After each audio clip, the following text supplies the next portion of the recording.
धेरै अब यहाँबाट शिलाहरू लाने यस्तो यस्तो भन्नुभएको रहेछ। अनि मलाई एक्कासी जिउमा चढेर चाहिँ हुँदैन यसरी गएर अब काम गर्नुपर्छ भन्ने एउटा उहाँको एउटा आदेशले चाहिँ म विश्वमा आएको हो है। र अब यो जो शिलाहरू छ यो शिलालाई चाहिँ यहीँ नै राख्नु चाहिँ एकदमै उचित देख्यो है। अनि यो अन्त जग्गा चाहिँ लानुभयो भने चाहिँ एकदमै यो जग्गामा चाहिँ एकदमै अब नहुने घटनाहरू गर्ला। एउटा हामी चाहिँ अब भनेको एउटा तपाईँहरूमा त हामी पनि धेरै जान्नेहरू हुन्छ, उहाँहरूमा आदर गुरुहरू हुनुहुन्छ होइन। उहाँहरूलाई पनि एउटा यही सन्देश दिनुको लागि म आएको यो यस जग्गाबाट यहाँनिर अब यहाँ 5 सेती देवीको यहाँनिर है माथिबाट माटो अब गई छ, सेतीनाथ पनि छ, कालीनाथ पनि छ, गैनाथ छ। तर हेर्दाखेरि चाहिँ तपाईँको यहाँनिर चाहिँ सेतीनाथको स्थान छ। यहाँनिर चाहिँ तपाईँहरूले एकदमै यहाँनिर मन्दिरहरू बनाउनु पर्ने जस्तो देखिन्छ। यहाँनिर हजुर मन्दिरहरूमा उहाँलाई यसरी बारबेर गरेर छानाहरू नदिएर चाहिँ तपाईँको एकदम उहाँलाई चाहिँ भनेको चुक्परी गरेर होइन यसो गरेर चाहिँ गर्नुपर्ने हुन्छ होइन। यस्तो अरू त खासै के होइन मैले देखेको। हजुर यो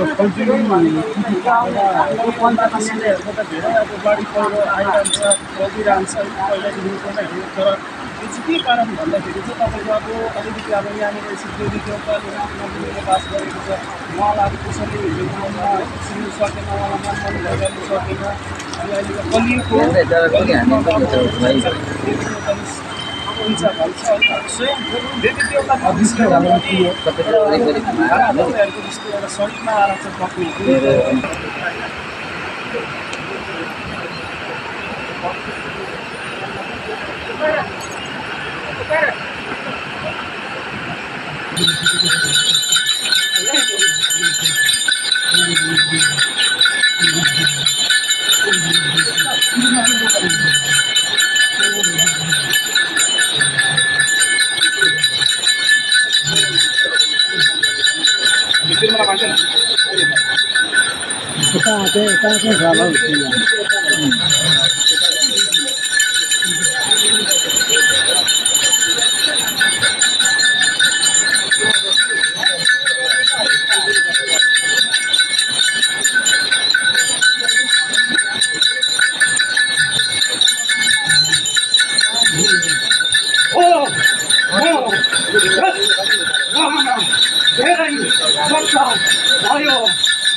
जग्गामा बास गरेको तर खै त मलाई विश्वास गरेको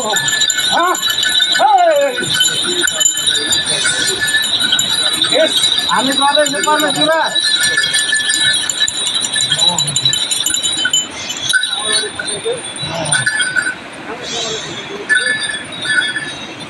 ल परमेश्वरा अब हामीले अब यसरी छ भने देखि जाने गरेको भए त उहिलेदेखि विश्वास गर्थ्यौँ पूजा आजा मान्यता गर्दै आउँथ्यौँ।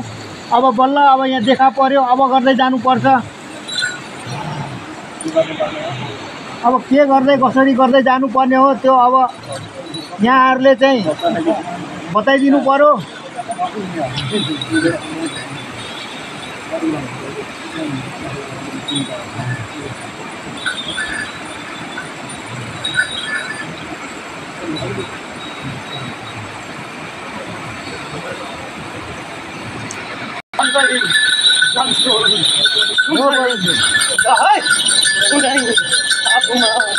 बोलेर जाँदा खोजेर जाँदा कुनै प्रकारको गल्तीहरू भए जुन क्रान्ति भए क्षमा दिन्छौँ ल भरक भन्दै जानु।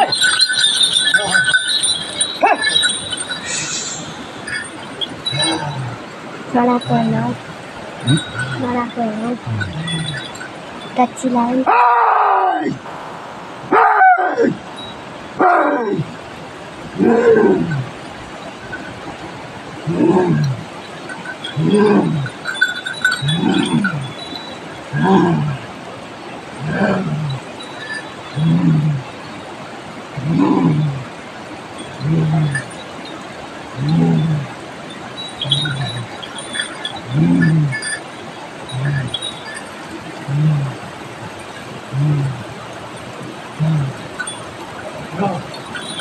शिलालाई यसै जग्गामा मन्दिर बनाएर राखिदिए है।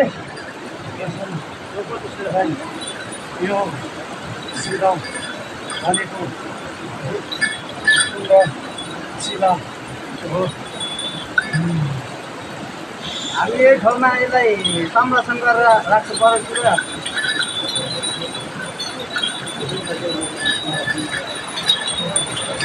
यो शिलालाई यहीँ राखेर पुष्पन्द चढाउनु अरे। अब मेन त यता माथि छ है। अब कसरी जान्छ हौ त्यो ठाउँमा?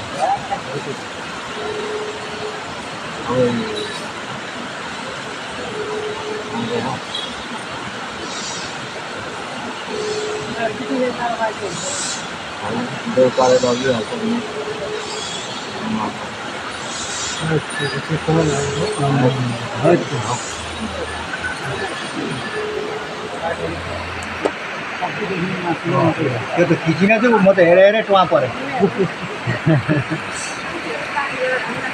कस्तो बिगमा कसरी चढेर भित्तामा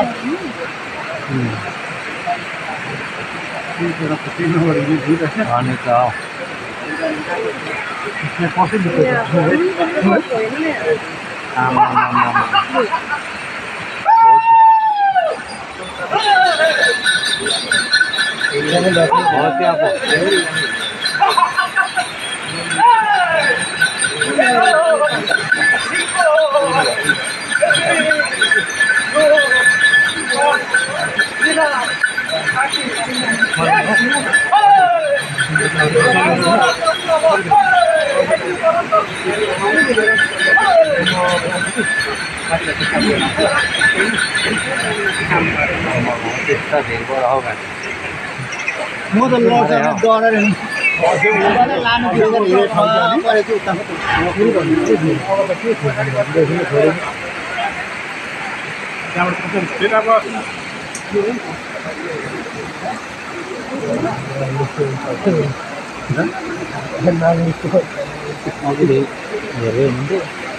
उँभै हेर्नु हुँदैछौ।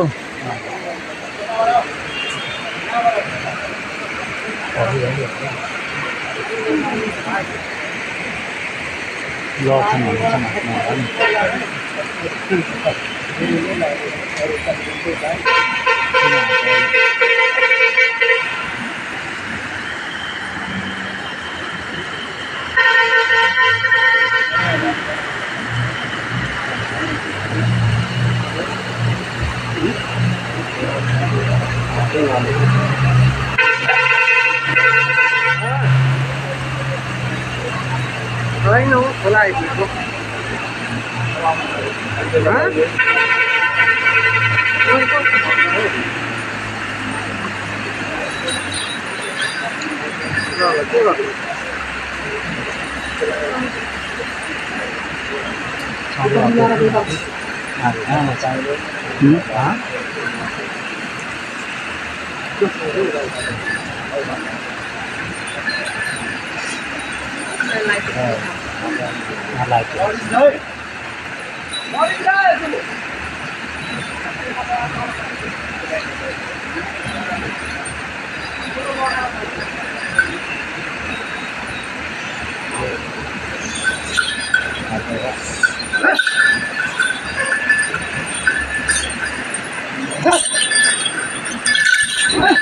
पद्मश्री तपाईँ कहाँबाट उत्पन्न भएर यहाँ आइदिनु भयो भन्नुहोस् न।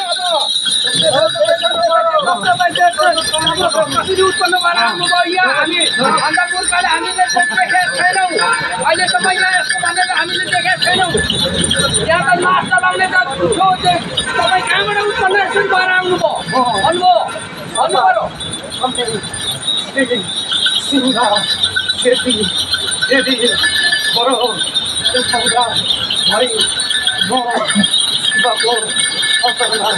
आएको हो मेरो जन्म स्थान रामपाल बस्ती जिल्ला शिक्षा पोखरी डिस्ट्रिक्ट दार्जिलिङद्वारा आएको हो। यो पद्मश्री तपाईँ अब यसरी कुन ठाउँदेखि कहाँदेखि यसरी तपाईँ देवी त्यो उत्पन्न भएको त त्यो भन्नु पर्यो कहाँदेखि एकछिन बास बस्नु मात्र आएको हो कि त्यो स्थायी रूप होइन नि के हो यो सत्यबाट जाँदैछ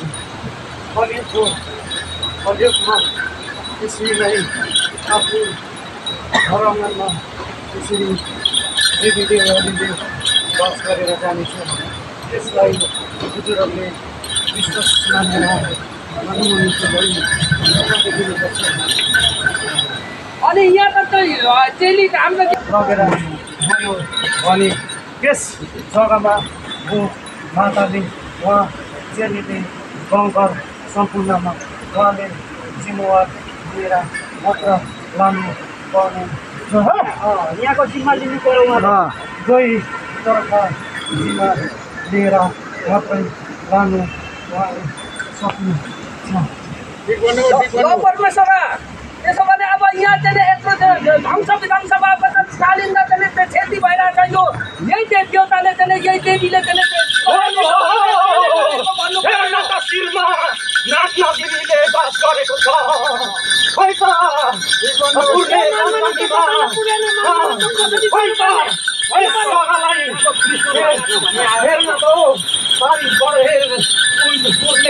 पञ्चमीमा त यहाँ मनीहरू बोलेको देख्ने देखेको छ यहाँ पल्लोपट्टि पनि देखेको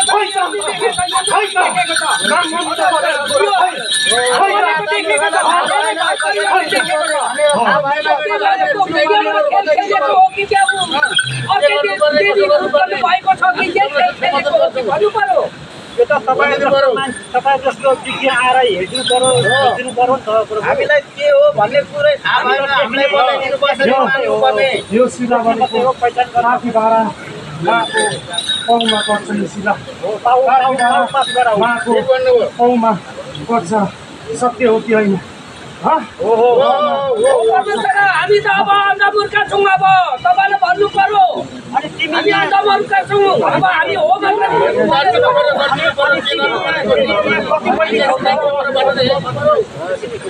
तिमी कति बहिनी छौ कहाँ बसेका छौ सेती देवी पाँच बहिनी देवी हो म चुस्कुन्डा देवी हो साथमा म कालिना पनि हो यदि सेती देवीलाई धक्कायो चलायो भने